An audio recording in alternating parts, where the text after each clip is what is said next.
Chairman and board members of the Lloyd Institute of the Caribbean, leaders and members of the steel band community, heads of educational institutions and enterprises, teachers and students, fellow partners in the quest for educational transformation, good morning everyone.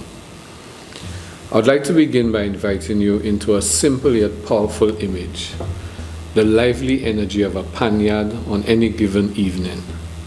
Picture this, young people eagerly gathering, beating steel drums in unison, forging music from raw metal, and filling the space with both melody and discipline. Experience it for yourselves in this video clip of primary school kids in St. Lucia, which says it all. Observe the individual players carefully and make a mental assessment of what their pan style says about their personality. How does playing pan impact their lives? Check this out.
What you've just seen is more than a rehearsal for Carnival, and in this case, independence celebrations. It is a demonstration of how culture, community, and learning can harmonize. The question is, what next from the exaltation of music and spirit in the panyard? Today, I will argue that this very spirit, alive in our panyards and schoolyards, must animate our approach to education transformation across the Caribbean. I want to talk about what it means to transform our schools rather than merely adjust or expand the outdated models we inherited. We will explore how School in Pan, the vision championed by Lloyd, and the radical shift emphasized in a recent keynote address I delivered on education transformation could converge into a comprehensive new model. If we take these ideas seriously, we can redesign our education system into something that resonates profoundly with our Caribbean identity, fosters genuine skill, and ensures that no child is left behind in reality rather than rhetorically.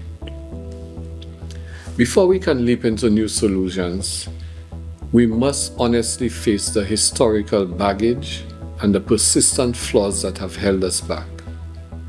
Education in the Caribbean traces its beginnings to the colonial project. As we know, colonial education served a very narrow purpose, and that was to mold laborers for the plantation economy and to ensure docility rather than cultivate independent, creative citizens. The citizen as subservient rather than sovereign. Despite gaining independence decades ago, that DNA of control and one-dimensional learning still infects our school systems. The educator and scholar Lloyd Best points out that in Trinidad and Tobago, and indeed throughout our region, our schooling paradigm has not fundamentally changed since emancipation. We've long championed universal access in theory, yet we remain reliant on antiquated hands-off pedagogy with high-stakes exams that prioritize memorization over holistic development. Meanwhile, the daily realities in many communities, especially our so-called underprivileged areas, go unaddressed, leaving students underprepared for life and work. In a recent keynote speech on education transformation, I highlighted several persistent failures, and these include 1, rampant inequality. A large percentage of students never achieve even minimal certification. 2, colonial hangovers, from the structure of our curricula to the languages we privilege in instruction.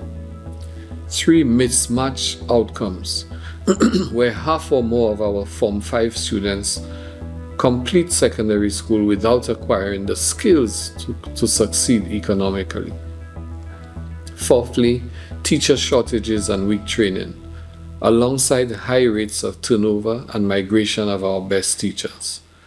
And finally, the lack of policy continuity, with each new government trying new fixes, never fully implementing the last plan.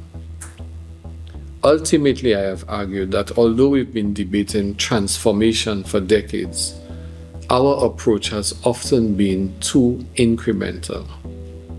We maintain the same framework, centralized systems, unidirectional teaching, exam-based recognition, while expecting different results.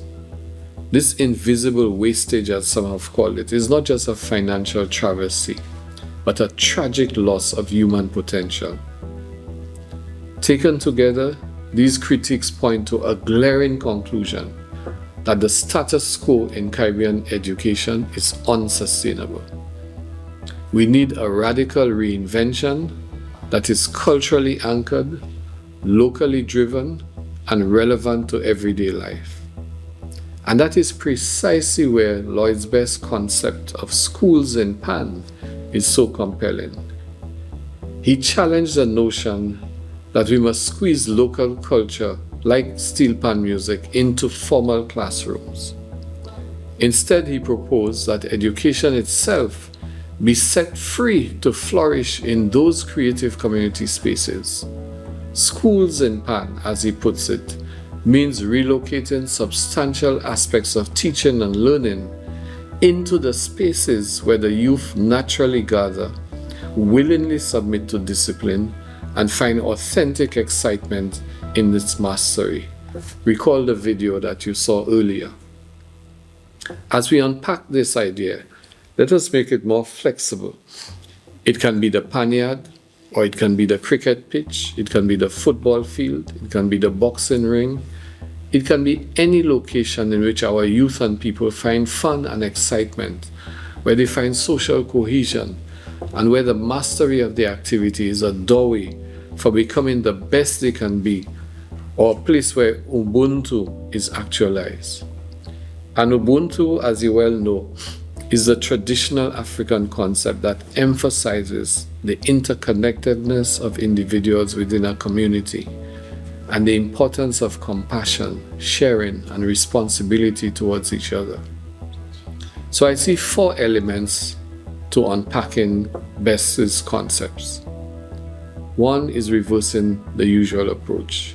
Instead of forcing PAN in schools, we shift the balance to put schools in PAN. In other words, the Panyard becomes a central site of learning, a place that harnesses the cultural magnetism of music making and extends that energy into reading, numeracy, entrepreneurship, chemistry, metalwork, acoustics, and more. Panyards already cultivate discipline, collaborative effort, and creative expression. These are qualities every school should want, but rarely achieve so naturally. 2, hands-on learning. In this model, the process of making, tuning, and performing steel pan draws upon multiple disciplines: physics, vibration and resonance, chemistry, treatment of metal, engineering, building the instrument structure, and mathematics, patterns, ratios, and measurement. This is no mere extracurricular hobby.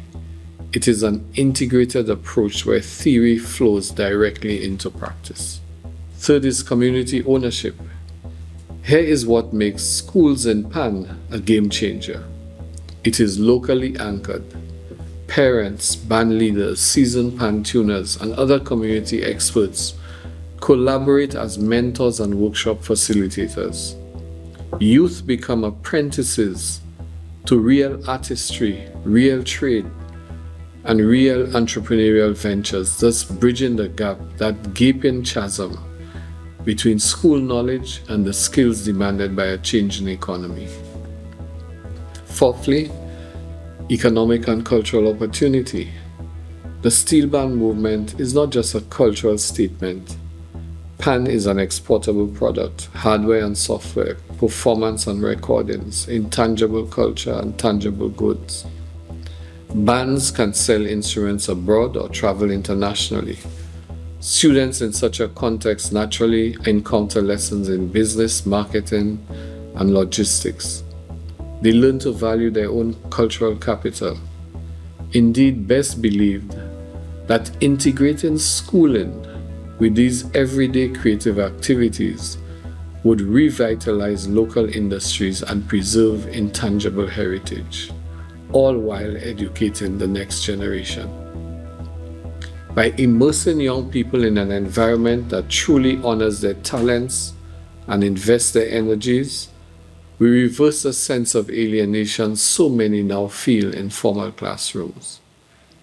Instead of a blackboard jungle, we get a vibrant space of self-expression, skills building, and true community. Schools in PAN then stands as a crucial alternative to the resource-starved strategy of just adding more content, like PAN instruction, into an unchanged, test-obsessed system. Now you may wonder, how does this concept of schools in PAN relate to the broader call for a systemic overhaul of Caribbean education? My recent keynote on radical shifts needed for Caribbean education transformation outlines an 8-point set of failures, from persistent inequality to lack of policy continuity, and points towards a more holistic transformation. Allow me to draw out some of the parallels. Firstly, the shared critique of outmoded structures. The keynote assessed that expansions in access or minor revisions in curricula have not altered the fundamental mismatch between what is taught and what the region needs. Lloyd Best similarly attacked the colonial-style approach, describing our conventional schools as intellectual morgues, unable to spark real curiosity or empower communities. Both underscore that incremental tweaks will not suffice.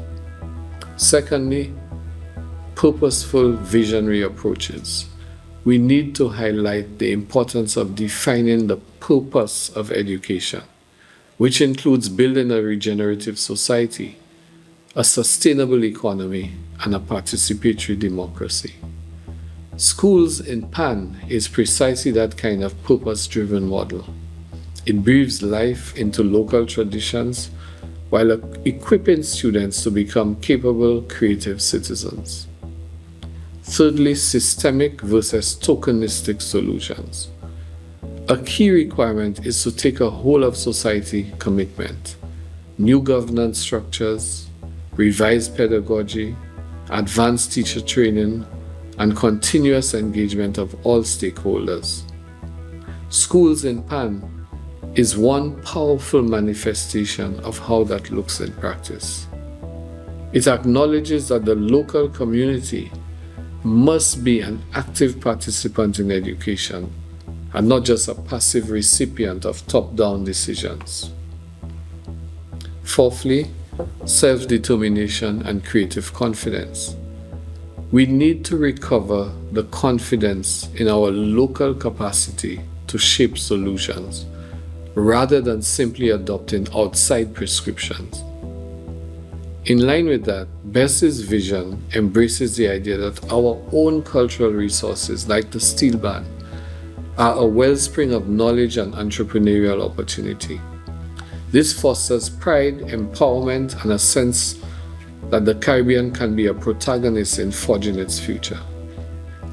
In short, Lloyd Bess's Schools in PAN and my own sweeping critique converge in the assertion that true transformation must be anchored in local realities.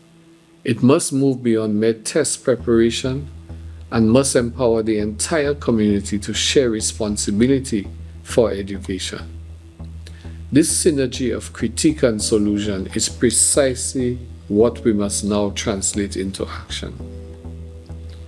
So moving from theory to practice, how might we realize the promise of schools in PAN or parallel community-based models in a systematic way? There are several concrete steps of opportunity. The first is policy and governance reorientation. Governments must adopt frameworks that encourage municipalities or communities to establish accredited learning centers outside formal school grounds. This could involve partial zoning of students or flexible scheduling that combines short classroom shifts with extended hands-on sessions in the panyard or similar workshop-based settings. Legislation and budgets should support the apprenticeship model, ensuring that time spent in the yard or the sports field, the stage, the hackathon lab is recognized and credited towards the student's overall achievement. Secondly, teacher professional development. We need to train teachers not just in subject matters, but in how to integrate arts and craft and learning by doing within a structured curriculum. Offering specialized certifications or licensing for educators who can mentor in a community-driven environment is vital. We need to address the glaring and antiquated teacher training gaps. Thirdly, public-private community partnerships. Panyards or other cultural spaces can partner with local businesses, diaspora networks, and philanthropic organizations for resources, from instruments and technological equipment to training and marketing expertise. Partnerships can also fund scholarship initiatives for standout students in music, engineering, design, or entrepreneurship, reinforcing the sense that success can come from cultural artistry. Fourthly is assessment and accountability, that we must rethink examinations to value project-based learning, innovation, and the mastery of skills, whether they be musical, technical, or entrepreneurial. In fact, wasn't this what the SBAs at CXC were really meant to have been? Accountability systems should measure students' holistic development, not just test scores, but leadership, collaboration, and community contribution. Effective data tracking, like real-time and evolution. Implementation must not be a short-term pilot. We need multi-year commitments with consistent monitoring, feedback loops, and readiness to course correct. Regional bodies such as CARICOM, OECS, or CXC can and should support cross-country peer learning and help refine strategies as they unfold. These actions, if executed faithfully, will embed the cultural genius of innovation such as the steel pan directly into the educational enterprise. More importantly, they'll affirm a broader principle that transformation must come from the communal center outwards rather than from the top down. Allow me to close by returning to that image of the panyard that you saw earlier. That vibrant place, lively, full of possibility and brimming with community pride, students on beating, shaping the same rhythm. That vigor is what we hope to see in every classroom, in every corner of the Caribbean. Lloyd Best reminds us that if we keep trying to only to put pan into schools, we will simply overload a system that was never designed for our realities. Instead, if we boldly adopt schools in pan and in every other creative domain we claim as our own, we stand to transform education at its foundation. Reduced to its simplest formula, education transformation is simply about making learning fun. But lasting transformation demands more than rhetoric. It requires all of us, parents, teachers, students, policymakers, business leaders, to share the vision and commit to bringing it alive. Again, reduced to elemental wisdom, it takes a village to raise a child. It takes a community to create the ideal citizen. We must push for legislative frameworks that empower community-driven learning, demand new forms of accountability that honor multiple intelligences, and invest wholeheartedly in teacher training to bring creativity and cultural competence to the fore. Remember, the true measure of our educational renewal will not be how well we can recite old lessons or how many of our students pass standardized tests. It will be in how many thriving, confident, innovative young citizens walk out of these programs ready to build vibrant economies, lead resilient communities, and preserve and evolve the cultural heart of the Caribbean. So I urge each of you, let's do more than talk. Let's coordinate, legislate, experiment, and invest. Let's bring these two powerful visions, Lloyd Best's School in Pan and the rising call for radical systemic transformation, together in practice.